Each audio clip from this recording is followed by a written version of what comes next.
Welcome to The Explainer. Today, we're unraveling a pretty high-stakes mystery that is hidden deep inside our computers. We often think of AI as operating on this flawless, perfect mathematical certainty. But the physical infrastructure actually powering our digital world is secretly plagued by localized entropy. It's a phenomenon called hardware non-determinism. So today, we're looking at the root of this computational drift and a frankly brilliant new framework designed to finally defeat it. Okay, let's dive into this, because this question fundamentally breaks our everyday understanding of math. In the real world, addition is associative, right? The order in which you add numbers shouldn't matter at all. But inside modern computing, when we're dealing with massive concurrent AI calculations, basic math actually fails. If you take an array of numbers and add them up in a different order, you can literally get completely different results. No way, right? But this mind-bending reality is the core reason why getting exact mathematical reproducibility across different machines, or honestly even different runs on the exact same machine, is currently physically impossible in standard AI setups. So the absolutely crucial point here is understanding the original sin of computer math, floating point non-associativity. To make calculations fast and handle just an enormous range of values, computer chips use what's called the IEEE 754 floating point standard. Basically, they represent numbers dynamically, using a fixed number of bits for a mantissa and an exponent. But here's the catch. Every single time two floating point numbers with different scales are added together, the system has to drop the tiny, less significant bits, say that 23rd bit fraction, just to make the numbers fit the format. It's constant microscopic rounding. Now, in isolation, totally harmless. But AI isn't a single calculation. It's billions of operations stacked together concurrently. When thousands of parallel threads execute in slightly different orders, these microscopic rounding errors compound. It's like building a massive house of cards. Eventually, the whole tower is going to start to lean. To truly grasp this, we kind of need to pit two very different parts of a computer's physical brain against each other. In one corner, we have the floating point unit, or the FPU. Think of the FPU as the gambler. When it hits the heavy, complex math required for deep learning, it relies on completely secret proprietary seed tables burned right into the silicon by manufacturers. It's basically throwing darts at a dartboard to approximate the answer. It is wildly fast, but it's a lossy guessing game. In the other corner, we have the arithmetic logic unit, the ALU. This is the surveyor. It deals strictly in 100% exact, deterministic hardware truths. 1 + 1 is exactly 2, every single time. But right now, modern AI relies almost entirely on the wildly guessing gambler. Let's look at how this builds into a massive real-world problem. Because the FPU is constantly approximating data, it causes something industry experts call the wood chipper effect. When non-deterministic hardware guesses the math, the exact path of that data, its provenance, is permanently destroyed. If you feed an AI copyrighted books, financial ledgers, or, a human artist's lifelong portfolio, the machine grinds it up. You know what went in, but because the math was a guess and not an exact verifiable calculation, you lose the chain of title. You completely lose the identity of the original contributors. And you absolutely cannot build verifiable digital trust on a foundation that is fundamentally just guessing. Entropy, it turns out, comes for all systems. The challenge of computational precision isn't actually new at all. It's just evolved. Back in the 1960s, we had to invent ASCII just to fix the chaotic ambiguity of different teletype machines trying to share symbols. By the 1970s, physical mechanical calculators, like the old Walther RKZ pinwheel, suffered from actual physical calculator gunk. Oxidized grease and atmospheric dust physically slowed down the gears, ruining their deterministic execution until they were bathed in chemical solvents.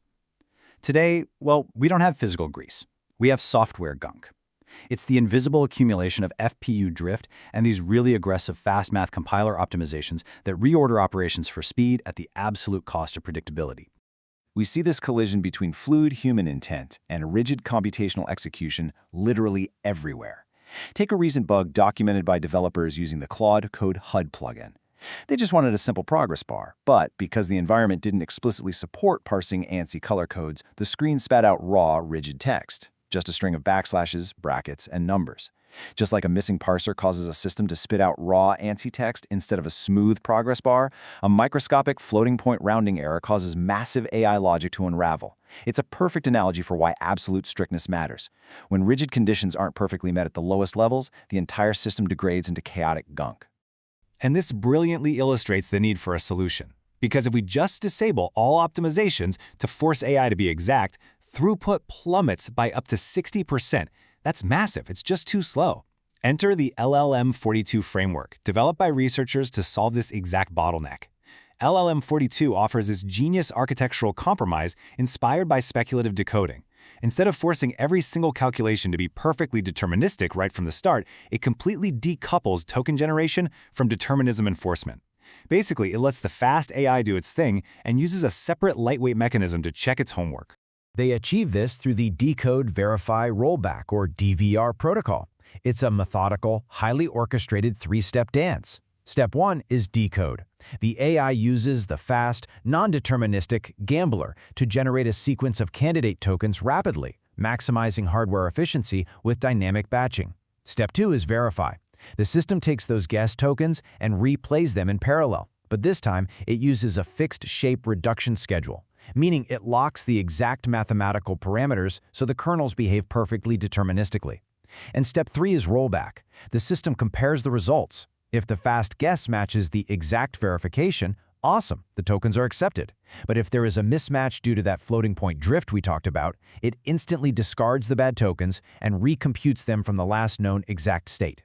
Now, what's really interesting about this is seeing the protocol in action. Imagine a successful verification first. The speculative decode phase generates a few tokens rapidly. The verifier checks them, they all match exactly, and the sequence moves forward flawlessly. Beautiful. But now imagine the verifier actually catching the FPU Gambler making a mistake. The decode phase guesses 3 tokens, but during the strict verification, the second and third tokens just don't match the required mathematical certainty. So what does LM42 do? It forcibly rejects them.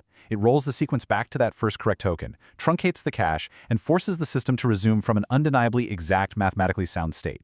It catches the drift before it can corrupt the output. The real secret sauce making this highly efficient is called position-consistent determinism.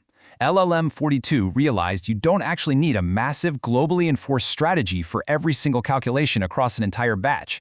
To get a reproducible, deterministic result, you only need to ensure that a specific token position goes through the exact same mathematical reduction strategy across every single run of that request.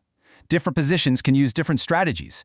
This clever insight means the heavy pre-fill phase of an AI prompt can be constructed deterministically right out of the gate, saving massive amounts of compute time. Which leads us to a shift away from the old all-or-nothing approach. Historically, systems gave you a stark choice. You either had wildly fast AI or painfully slow, exact AI. LLM42 completely shatters that binary. It introduces selective enforcement. By simply toggling an API flag, developers can apply this strict verify and rollback lockdown only to the specific requests that demand high liability. So your creative writing AI can remain fast, fluid, and slightly chaotic. But a financial or legal AI running on the very same server, that can be instantly locked into bit-perfect deterministic execution. And make no mistake, the stakes for this microscopic silicon reality are massive on a macro level. We are hurtling toward a future where trillions of dollars rely on AI stopping the guessing game. We absolutely need exact arithmetic to execute Nick Szabo's vision of dry code, smart contracts that automatically execute legal agreements without human bias, where a single rounded decimal could literally mean a one-sided breach. We need it for high-speed algorithmic trading, where tiny non-deterministic drifts compound into massive financial discrepancies. We need it to protect human authors, restoring data provenance so creators can actually be credited. And we absolutely need it if AI is going to control physical proplet devices. Like imagine a smart car engine that autonomously repossesses itself if a payment is missed. In those scenarios, an AI approximation isn't just a glitch, it's an absolute catastrophe. So what does this all mean? As we blend the messy, forgiving world of human intent with the cold, binary determinism of perfectly exact machines, we are left to ponder a pretty profound tension. We've spent decades trying to purge gunk and drift from our hardware to achieve absolute, unforgiving certainty. But as we hand over the keys of society to self-executing, deterministically perfect AI, we really have to ask ourselves, is the ambiguity and flexibility of human language a bug that we must eradicate with bit-perfect code? Or is that very messiness the vital, forgiving feature that actually keeps our society functioning? Thanks for joining me on this explainer. I'll leave you to chew on that one.